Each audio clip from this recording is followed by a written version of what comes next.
This is Alfred Stuever.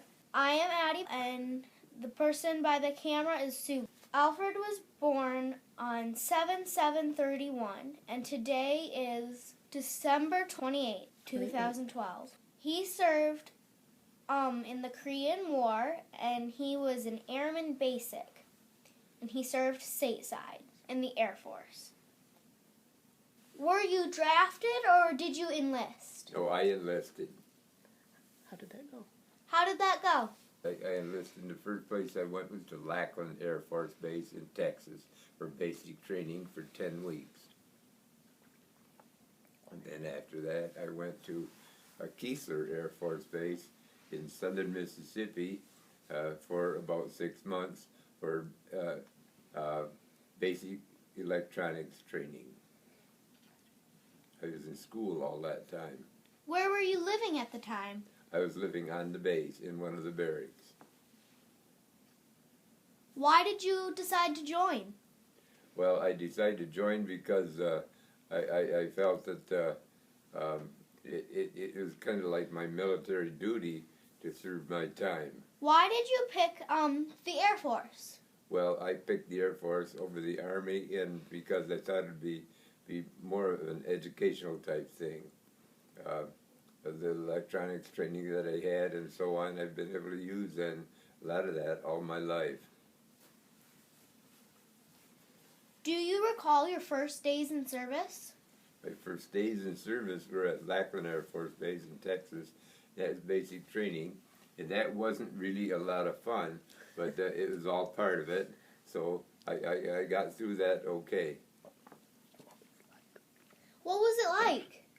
Well, it was up early in the morning, and they took a roll call, and we were assigned a basic flight training instructor, and he led us through all the basic training, teach us the basic military duties and traditions, and what to do and what not to do. Just as much what not to do as what to do at that time. Do you remember your instructors? I remember some of them, and they were all, ordinary people. They always had a higher rank than we did, and as basic training recruits, but they were good guys, all of them. How did you get through it? Well, I got through it okay. You really didn't have a choice. You had to get through it. So we just rolled with the punches, and whatever came along we did and didn't do, and so on, and I made it through it okay. Where exactly did you go? After that, I went to Keesler Air Force Base in Mississippi for basic electronic training. I was in school there, in Air Force School, for 6 months. Do you remember arriving and what it was like? At Keesler? Yes, I remember the day we got there, and we came from our basic training base at Lackland through San Antonio, Texas, across Texas into Mississippi, and I remember when we first got there on a train, it was a troop train we were on. It was all a wooded area. And I said, well, where's the Air Force Base? Well, it was all around the wooded area. The base is kind of built into a wooded area. What was your job? My job was to go to school every day from 12 noon until 6 in the afternoon. Every day, six days a week. What all did you learn? Well, I learned what a resistor was and what a capacitor was and what a tube was, and all the various functions of the various things they did, and all the electronics equipment that we were going to be working on in later years. Where did you go from there? Okay, from Keesler, I went to Lowry Air Force Base at Denver, Colorado, and Lowry was also in the Air Training Command. Keesler, Lackland, and Lowry were all in what they call the Air Training Command, and I went to another school there, and I didn't know at that time what I was going to be doing after I got through that school, but it was an advanced electronic school in uh, uh, uh, teaching us how to repair sighting systems and sighting systems that control the bombing, fighting of the guns, and firing of the rockets and F-86 Super Sabre fighters. And then where did you go? Oh, well, I kind of decided, and they asked me if I wanted to stay on at Lowry after I was through that school to become an instructor there. So I did. I stayed and became an instructor on the same thing I was going to school on as a sighting system instructor on F-86 Super Sabre fighters, fighter planes. Why did they pick him? Why do you think they picked you? Why did I what? Why do you think they picked you for that job? Well, I wasn't the only one. There were several of us, and we did get fairly good marks and fairly good grades and did fairly well in our classes. So they asked us if we wanted to stay on and become instructors. So that's I guess the reason. What was that like every day? Well, being an instructor is different than being a student, and I liked it because I was up in front of the class instead of sitting in one of the desks in the room. How did you know what to teach? Well, I knew what to teach because we had we call it I can't think what you call it now, but a manual to follow along. We followed that page by page every day. We had new pages every day, and that told us what we were supposed to be teaching. And the teaching was like a hands-on type thing. We had mobile trainers from the airplanes set up right in our classrooms, and we would the trainers were set up so that they were simulated the pilot flying in an aircraft, and as we went along, we could actually see a target that we were firing at, and we would know just exactly how to use it and how to teach the pilots to use it. The classes consisted of only about maybe 6 to 8 students at the very most, and so they had a lot of personal attention from the instructors. Did you ever actually get on an airplane?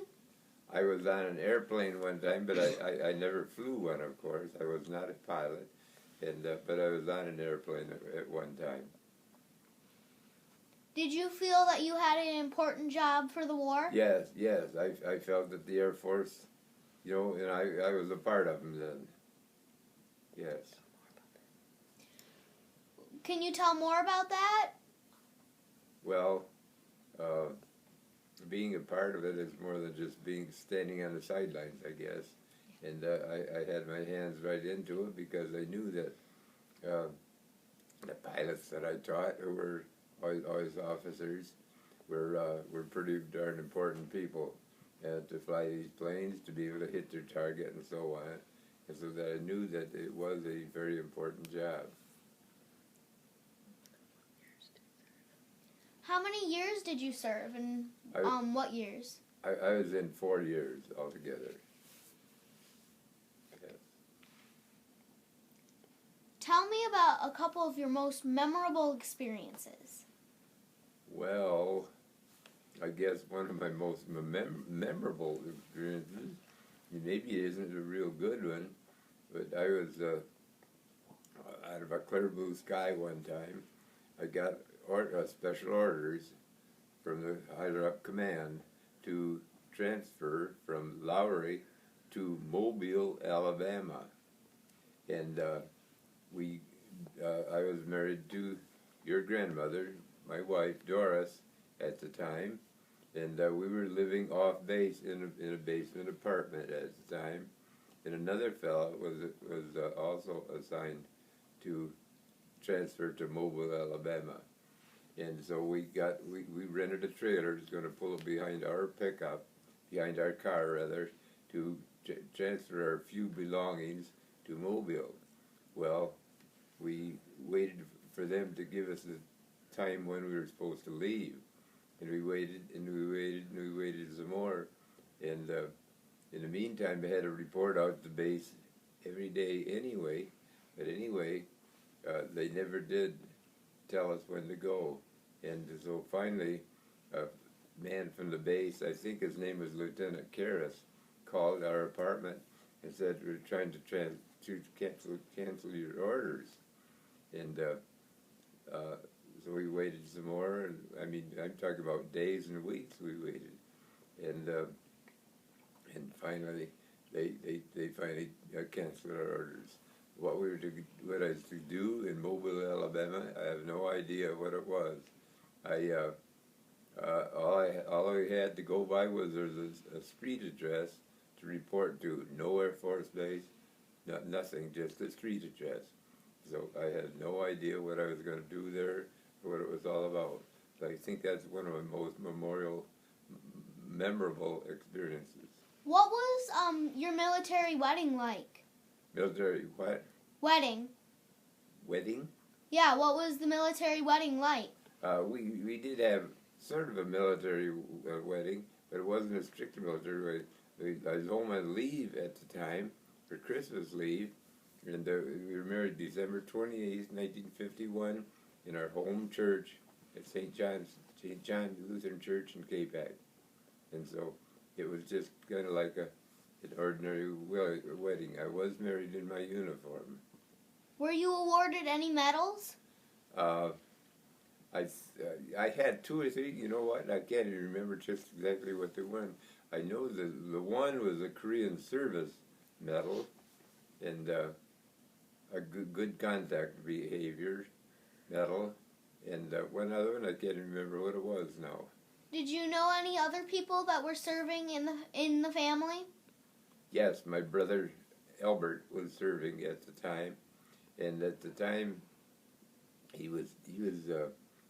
See, I went into the service first, and he was still in college, and then he got married, like on a Wednesday.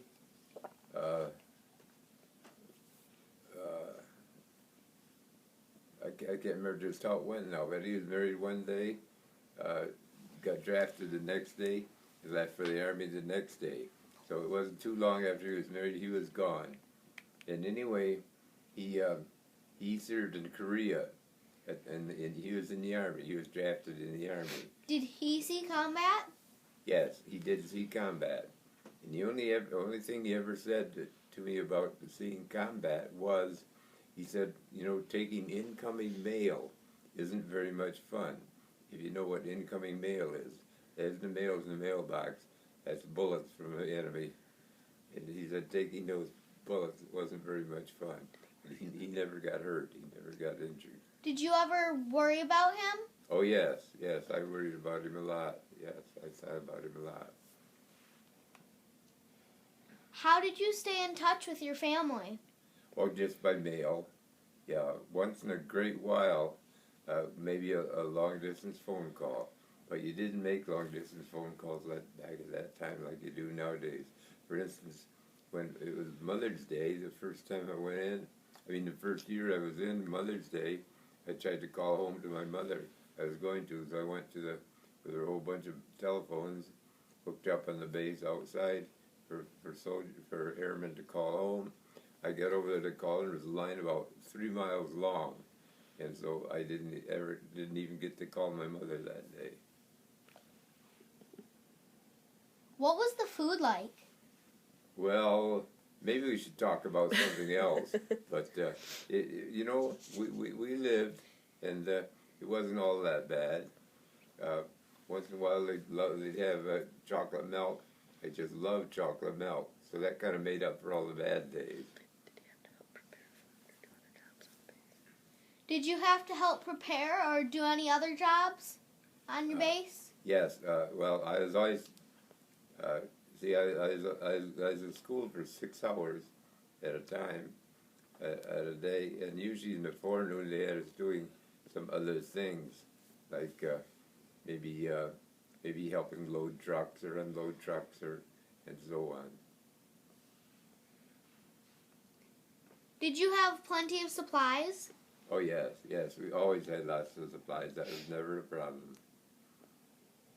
Did you ever feel any pressure or stress? Well, I guess a lot of it was pressure and stress from just being there and being away from your family. How did people entertain themselves? Well, quite often in the evenings, they would have some base entertainment. Like they had some big name entertainers from maybe Hollywood or some other big time entertainment.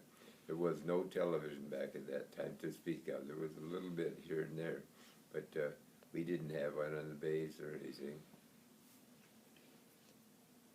What did you do when you were on leave? Well, when I was on leave, first thing I did, first time I came home on leave, I was in about, I can't remember what month it was, but anyway, my dad had just bought a brand new Oliver tractor, and I was really interested in tractors and that kind of stuff. I found I was more interested after I left home than I was when I was home. So, first thing I did when I got home on leave that time, I jumped on that Oliver tractor and took it out the field and worked some ground. What kind of tractor was it? It was an Oliver 77. First, as a proprietary tractor, one of the most modern tractors at that time. Today it'd be nothing. Where did you travel while you were in the service? Where did I travel? Well, I went through from Lackland to Keesler to Lowry to Chanute Air Force Base in Illinois. I was at Chanute for maybe a year or so. And then I transferred back to Lowry. And then I transferred back to Chanute. Then I got, by that time, I was due to get out. So my DOE, EOD, day of departure was coming up, which was in March 11th of 19, can't remember what year it was now. I got, then I went home. I was out of the service by then, 4 years. What did you do at Chanute? Pardon? What did you do at Chanute? Oh, Chanute, I was in a mobile training wing. And the mobile training wing went all over the country instructing. The same thing I was instructing at Lowry in the classroom, except at Chanute, we were a mobile unit, and we'd go maybe 3 weeks at a time to different bases, and back home again, or back to our original base again, and teach mechanics and so on how to repair and fix those sighting systems. Where all did you go? Do you remember any of the places? Well, I didn't go very many places, really. I can't even remember now. Yeah. Do you recall any particularly funny events? Any particular what? Anything funny?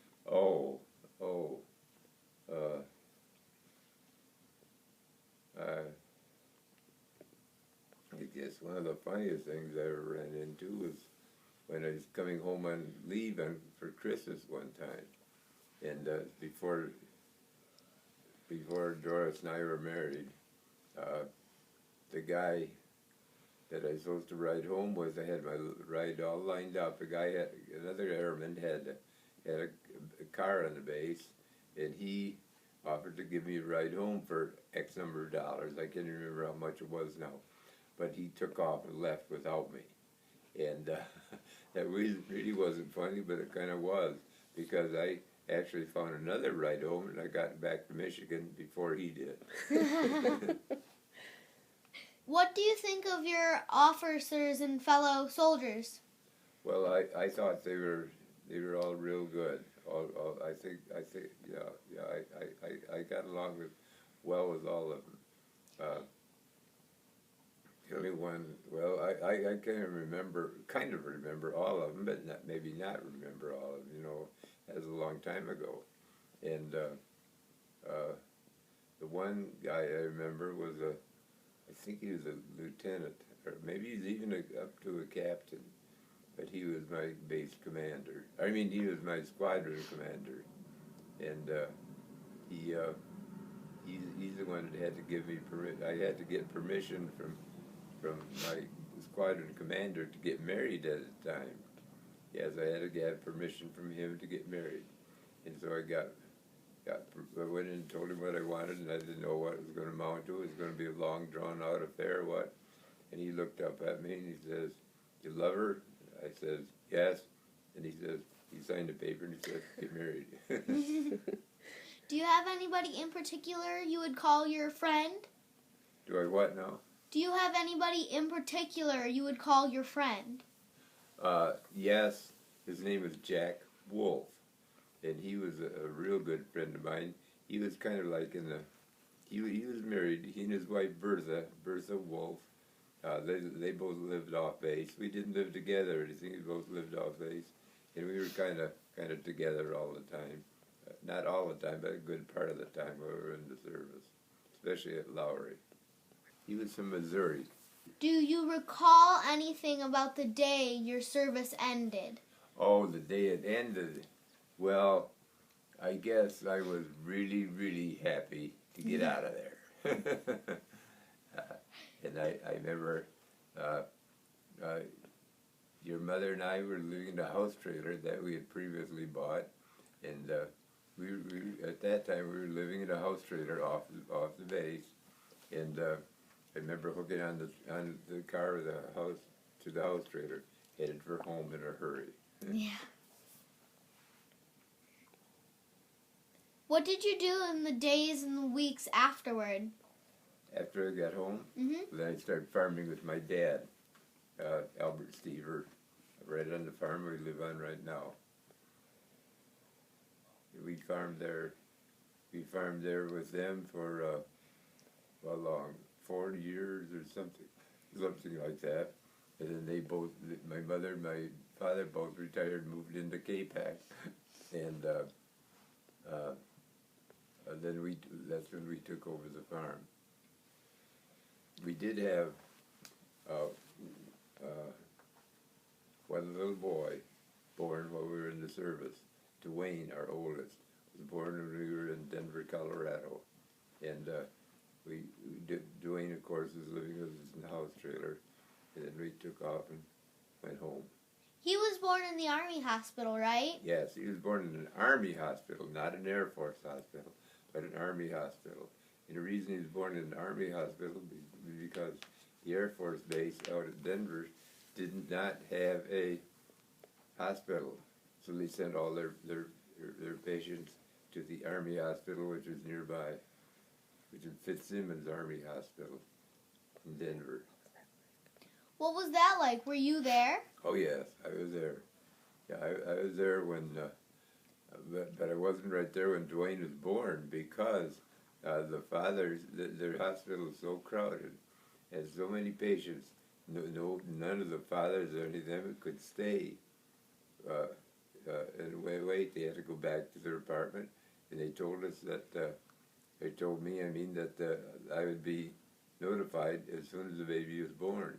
But I waited, and they waited, and they waited some more, no baby, and finally I called out there, and they said no. They said, "We'll let you know when he's born." And finally when Dwayne was born, they came and asked Doris if there's anybody that she wanted notified. And she said, "You're supposed to already have notified you." And but anyway, they finally called me and told me. I went right out, and then went out there and saw Dwayne. I could only see him for just a few minutes, and I had to leave again right away because they were so crowded. And then it was a few days before Doris could come home to our apartment, and that's the second time I saw him after he was about several days old. Did you learn anything in the military that helped you with your farming business? Yes, the electronics part of it. I got so good at least wire up a electrical cord and like basic things, basic house wiring and so on. How did your service experiences affect your life? How did it affect my life? Well, I think the only thing is that it was like 40 years, almost like 40 years out of my life. It's the 4 years that I couldn't do other things that I would have done, had I been home.